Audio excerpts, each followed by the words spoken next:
Welcome back. Yes, I know I've been lagging a little bit, but we had a lot of food in the refrigerator that we needed to clear out. So tonight is an easy peasy one, and it's very versatile because it is Panko Parmesan crusted chicken with a lemon sauce. And this type of sauce you could put on fish. I did this last week. I did Panko Parmesan crusted thin sliced center cut pork chops, delicious. And tonight we're gonna have chicken cutlets. The other thing about this dish is that you can put it in the air fryer, which is my first attempt. Last week I cooked the cutlets by sauteing them in the pan with olive oil to get them cooked. And you can also put them in the oven, 350, half hour. So what you're gonna need for this, well, this recipe is I did a package of chicken cutlets, and then I pounded them really like paper thin. This is also gonna be your best friend. Thinner the cutlet, I feel it's really good, and you can also work out some aggression. No offense, Terrence. Okay, so for the chicken portion, you're gonna need the meat, chicken cutlets, pork, whatever, fish. And then in here, I have the plain Panko breadcrumbs. And then what I put in was a half a container, so I did 3 ounces of Parmesan shredded cheese. You really want the shredded, so you want it so it looks like pieces like this, and you'll see why when you cook it. So you're gonna want that. And then also what I put in, the holy grail, just a handful, locatelli cheese. This is your salt, as I've told you time and time again, so I don't do anything else to these breadcrumbs. So that is just for the chicken. Now what makes this sauce is, I love butter. So what I have going here, this was a stick of butter, and I put a little olive oil in the pan. I also put a little bit of garlic. You do not have to do the garlic at all. I just love garlic. But the lemon flavor really, really comes out in this. So I literally just put like a smidge just to put it in there. So you're gonna let that melt down, and then we're gonna cook it. I just took it off the heat while I show you this. Also for the lemon sauce, chicken broth, not stock, you need chicken broth. And I'll show you when we get there. I put a little bit of the squeezed parsley. Again, you don't have to, but this is something I like. And then for lemons, this is 4 ounces of freshly squeezed lemon juice. Do not use the lemon juice that comes in the little lemon, refrigerated, horrible. This has so much more flavor. So the best thing that we bought this week, Amazon, one of these things to get all the juice out, because we were squeezing it by hand, and once we got this, it's amazing, right, Terrence? How much more you get out of this. So this is gonna be your sauce. Very simple, very few ingredients, and you know what they say? The simple, the better, which is true. So I already pre-breaded these just so you can see what it looks like. And again, pounded really thin, give you an idea. But then all I did was the egg, put it on there, make sure it gets really, really covered. And then I'm gonna throw it in the mixture. I think it's easier to use a deeper bowl so that you have less of a mess. Because breadcrumbs, as we know, like that, get absolutely everywhere. Babe, can you give me a dish? You able to reach in there? Because I don't want to put it on where the raw food is. Thank you. So you can see how nice and coated it is on both sides, but this won't fit on my tray because the air fryers fit next to nothing. So I'm gonna now put this in. So again, every air fryer is trial and error. What I found also too with mine, if you go closer to the top, it's gonna burn faster. So we gotta figure it out. So this is the first time I'm doing it. So I'm gonna have it on 350 air fry, and I'm gonna try the first for 10 minutes. We'll see how that goes, and we'll come back to it. But what's great about this is that you could do the sauce ahead of time. And the longer it sits, again, more flavor is going to infuse that. So here's this all melted. And I'm just gonna get it a little hot again. I didn't want the little bit of garlic that I put in here to burn.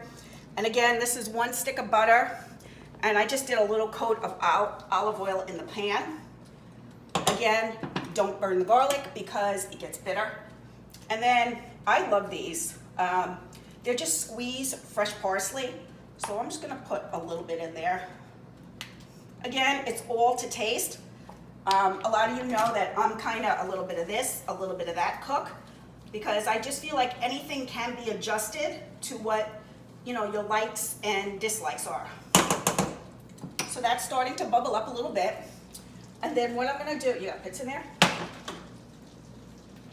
Terrence is far, already got pits. I think it's pretty good.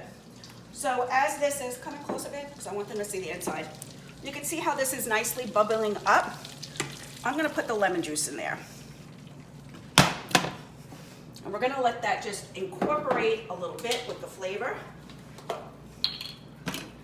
Give it a good stir. You can see it's coming to a bubble again. So what I would normally do is let this sit in here for about 5 minutes so that it really starts to cook. And then you're gonna add the chicken broth. So what I feel, I kind of base what I'm gonna put in based on the amount of cutlets that I'm making. So I have 3, 4, 5, so I have 6. So this is a quarter cup, this is 4 ounces of lemon juice. I'm gonna start off with 4 ounces of chicken broth. And I'm gonna put that in there as well. Again, you can salt to taste. I am not, because I have the chicken coated in the locatelli cheese as well with the Parmesan cheese, so I don't want it to be too salty. Again, this is gonna wind up coming to a boil again. All to you. What I also do is I throw the lemons in here. And you're just gonna let this cook. You don't want it to get, you know, steaming hot, boiling. You want it to come to a slight simmer. And then you're just gonna push it back off the stove and you're gonna let it sit. So that's what we're gonna do right now. Let this sit. We'll come back after the cutlets are done and I can show you. We'll take it up from there. See ya. And we're back. So here is the final product. These are my air fryer cutlets. Look how tasty. Mine cooked really, really quick. And here's the sauce now. You can see it got a little more lemony. And I cooked this up. I had it on a simmer just to stay hot so you can see it's hot. So there's 2 ways you could do this. You could, I like it just all sitting in there and saturating. So what I'm gonna do is you can throw it in the pan and do it that way. But I'm gonna do it this way because I wanna make sure that everything is gonna get a good coating of the sauce. Got a good mix. Give us a good stir. And we're just gonna simply pour it all that good yummy stuff all over the chicken.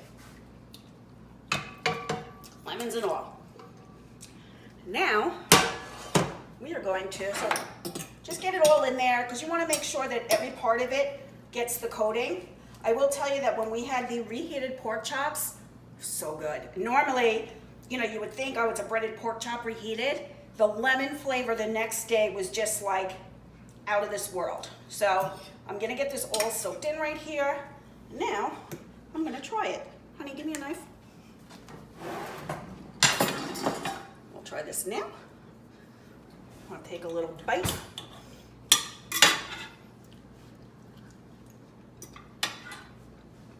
So good. I think I gotta trademark that. So good. Really, really lemony. I'm going to feed my husband. You really don't, here you go, take a bite. You really don't taste the garlic. I just put like a little hint of it. What do you think, babe? Oh yeah. So that's it. Super, super easy. And like I said, you can adapt it to pork. You can adapt it to seafood. So again, for the lemon juice, I did 4 ounces of fresh squeezed lemons. And then I did 4 ounces of chicken broth, not base.